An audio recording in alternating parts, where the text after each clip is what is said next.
예, 사랑하는 평강가족 여러분, 오늘도 말씀으로 하루를 여시는 복된 하루가 되었으면 좋겠습니다. 오늘은 어제와 같은 본문으로 성전 건축, 그리고 법도, 율례, 이 계명이라고 하는 우리 신앙이 가지고 있는 이제 형식의 영역이거든요.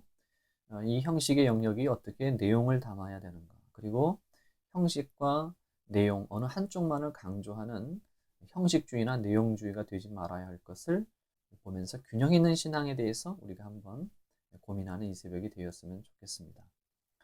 우리가 계란이라고 하는 것을 볼 때 계란은 두 가지로 구성이 되어 있죠. 하나는 껍질, 우리가 형식이라고 볼 수 있겠고, 또 하나는 노른자와 흰자, 이것이 바로 이제 내용입니다. 본질은 내용이죠. 이 내용이 결국 병아리가 되는데, 병아리가 되기 위해서는 이 형식이 반드시 필요합니다. 계란 껍질에 보호가 없다면 내용은 존립할 수가 없겠죠. 그래서 우리가 아무리 맛있는 음식에도 그릇이 필요한 거와 마찬가지입니다. 그래서 결국 이 내용과 형식이 합쳐져서 여러분 존재가 됩니다. 그래서 하나님께서 창조한 모든 피조물은 다, 존재하는 모든 피조물은 다 형식과 내용이 있어요. 인간도 역시 육체라고 하는 형식과 영혼이라고 하는 내용이 있지 않습니까? 그러나 이 둘 모두가 다 필요합니다. 어느 한쪽만 치우치는 것, 이런 신앙은 이제 우리가 영지주의 이단이다, 이렇게 볼 수 있겠습니다. 여러분, 그래서 우리가 오늘 보게 되는 이 성전이라고 하는 것은 그 내용이 이제 예수 그리스도라고 하는 것을 우리가 복음적으로 어제 엊그저께 우리가 말씀을 통해서 보았고요. 율법도 역시 마찬가지입니다. 여러분, 율법은 형식의 영역입니다. 내용의 영역이 아닙니다. 율법에는 정신이 있어요. 그래서 예를 들어 우리가 마태복음 23장 23절에 있습니다만, 예수님께서 외식하는 서기관들과 바리새인들을 이야기하며 그들의 회향과 박하와 근처에 11조를 드리지만 정의와 긍휼과 믿음을 저버렸다라고 말하잖아요. 여러분, 예수님께서 그 안식일의 논쟁도 역시 마찬가지입니다. 네 번째 계명입니다만, 예수님은 안식일의 그 정신을 말하지 않습니까? 바로 이와 같이 율법에는 정신이 있습니다. 그게 바로 내용이거든요. 그 율법의 내용이 바로 뭐냐면 그것이 바로 사랑입니다. 하나님을 사랑하고 이웃을 사랑하는 겁니다. 이 내용에 해당하는 영역은요, 영원히 변하지 않는 것들입니다. 하지만 형식에 해당하는 영역들은요, 늘 변합니다. 어느 쪽으로 변하냐면 내용에 점점점 가까워져요. 그래서 예수님이 그러죠. 성전을 헐라 내가 3일 만에 다시 세우리라. 성전의 본질이 예수죠. 율법에 대해서도 그러잖아요. 예수님께서 새 계명을 주노니 서로 사랑하라. 내가 너희를 사랑한 것 같이 너희도 서로 사랑하라 라고 하는 것으로서 점점 변해요. 내용 쪽으로 가까워져요. 그런데 이 형식이 반드시 필요하고 그 속에 내용이 담겨져 있어야 되는 겁니다. 여러분, 그래서 여러 번 말씀드렸습니다만 로이드 존스 목사님이 바로 이러한 이해 속에서 이런 얘기를 하는 거예요. 우리들의 신앙은 doing, 행함이 아니다. 그럼 무엇이냐? 우리들의 신앙은 being이다. 바로 존재하는 것이다. 이렇게 이야기를 하는 것입니다. 이것이 무슨 말이냐면 doing이라고 하는 것은 하나의 형식이잖아요. 기도한다, 예배한다, 선교한다, 전도한다 라고 하는 하나의 동사입니다. 그런데 그 내가 어떤 행위를 하는 이런 움직임 속에는 반드시 무엇이 있어야 되냐면 내용을 담아야 돼요. 선교하는 자의 그 마음, 그리고 예배하는 자의 그 마음에 반드시 그 내용을 담아내야 돼요. 그래서 형식 속에 내용이 있어야 그것이 바로 존재가 되거든요. 그래서 이 부분을 로이드 존스 목사님이 강조하는 거예요. 그래서 어느 한쪽에 치우치지 않아요. 형식과 내용 둘 모두를 다 가져야 되고, 어느 한쪽만을 강조하는 것은 그것은 바로 잘못된 사고방식입니다.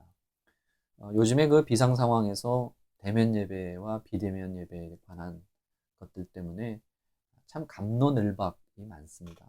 저는 이제 굉장히 긍정적으로 봐요. 본질의 싸움을 하는 좋은 기회거든요.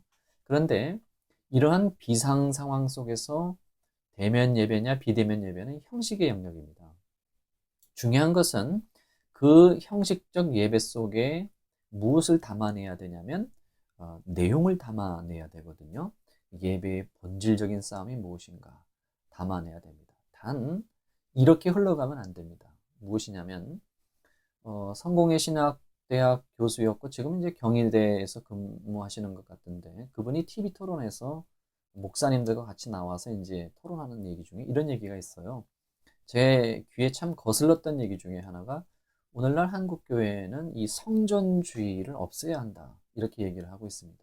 성전주의라고 하는 것은 꼭 대면 예배를 드려야만 예배냐라고 하는 것에 대한 강조로서 이 성전 예배를 없애야 된다는 얘기인데 여러분 이 성전이라고 하는 또 건물과 직분이라고 하는 이 교회라고 하는 외형적인 이런 형식이 사라지게 되면요.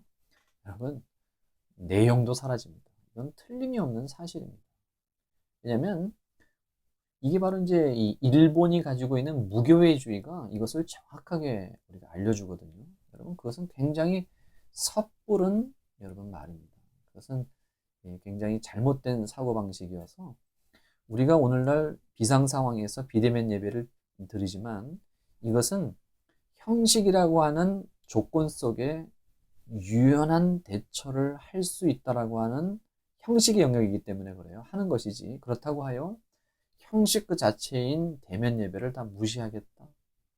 오직 비대면 예배를만 하겠다. 물론 이제 형식의 내용이겠지만 그렇게 가는 것도 역시 여러분 그건 굉장히 위험한 발상입니다. 그게 뭐라고요? 그게 바로 내용주의거든요. 여러분 내용주의는요. 교육이 안 됩니다. 후세대들에게 교육할 수 있는 방법이 없어요. 왜냐하면 신앙은 형식부터 먼저 배우거든요. 그 다음에 내용으로 가기 때문에 그렇습니다. 예수님 말씀처럼 이것도 버리지 말고 저것도 버리지 말아야 됩니다. 단 형식은 형식이기에 유연해야 형식입니다. 형식은 절대 변하지 않는다. 그건 형식이 아니죠. 그건 내용입니다. 그러나 내용은 영원히 변하지 않는 것입니다. 단 순서가 있어요. 아까 말씀드린 것처럼 순서는 바로 뭐냐면 반드시 형식이 먼저입니다. 우리가 사람의 얼굴을 그린다고 볼 때 테두리부터 먼저 그리잖아요. 이게 바로 뭐냐면 형식부터 먼저 그리는 거예요. 우리가 어린아이들이 먼저 형식을 배우죠. 그 다음에 뭐냐면 그 안에 내용을 담는 거예요. 얼굴을 그리는 거예요. 이게 순서입니다. 그렇게 함으로 인하여 존재가 되는 거예요. 존재가 되는 거죠. 그래서 사랑하는 성도 여러분, 우리가 형식이나 내용이나 이 둘 모두가 다 하나의 존재를 이루는 우리들의 신앙의 가장 중요한 내용을 이루는 어느 것도 빠질 수 없는 중요한 것임을 아시고 특별히 젊은이들은 내용주의에 빠지지 마시고 연로하신 분들은 형식주의에 빠지지 않고 둘 모두를 다 균형 있게 다룰 수 있는 우리의 신앙이 되었으면 좋겠습니다. 샬롬.